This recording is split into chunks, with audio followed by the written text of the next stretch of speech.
I am a creative person. I like to laugh. Um, Primarily an introvert. Um, I think, being extroverted is a learned behavior for me. I think naturally I'm an introvert. People who are very close to me would probably say I'm a little eccentric. And people who are not close to me would probably say I am quiet. I tend to like to observe what's going on around me, and my writing then is the process of working out my observations and kind of trying to make sense of things that I see, hear, experience. I grew up in Barbados. um, all of my young life, I would say before the age of about 20, I would have lived in Barbados all of my life. The things that I remember most, I mean, they're little memories that kind of um, come back to me. Some of my favorites. I remember I used to live very close to the beach in Barbados when I was very, very young, near this place called Harry Smith Beach. And I remember that as being a very, very happy time of my life. Um, and yeah, so I remember that. I remember summers with my cousins from the US. They would come in to spend the summers with us in Barbados, and we would just have an amazing time. My mom operated a school, a nursery school at that time.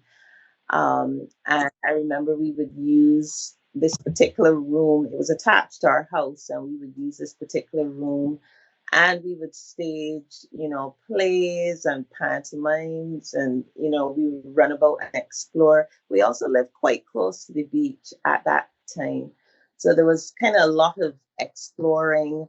Um, the beach in Barbados. Yeah, and lots of reading, lots of artistic endeavor. I think I was always a creative person. And I really enjoyed when I had the opportunity to pursue that. So those are some of the memories I would say from my childhood. So, what would you say maybe your parents told you in terms of the story of their past? Because now we are telling story. You are a story writer. Now, of course, we are coming to that later now. We are telling Right. story in most of the cases of those that were before us. Mhm. Now, those before us have also told story that those were before them, and those that were before them and before them. So that at the end of the day, we are trying to connect. And I think it is important that we do this. And how we Mhm. connect is by telling this story back and forth. Mhm. So, what did your parent tell you of their own parents that you remember? Wow, it's so funny that you asked that question because my dad recently passed away. And as part of our Oh, preparation, sorry about that. that's okay, thank you. As part of our preparation for his death, we went through a series of sessions where he just filled in aspects of his life that I might not have been aware of. There would have been things that I would have experienced with him, when I sort of was aware of myself, but he had a life before I was in the picture.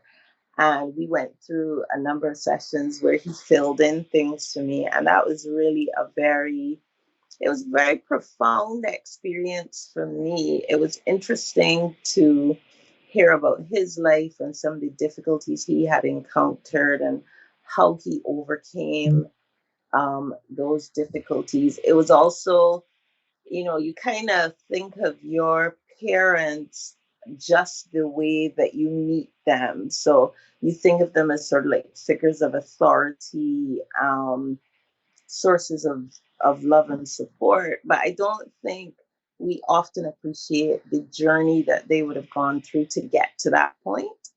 And I think that's one of the things that stood out most for me about these particular sessions. But I remember when I was younger, Both parents would tell me things that would have happened um, when they were younger. One of the things that I remember about my dad was that, my assessment is he was just nonconformist from the get go.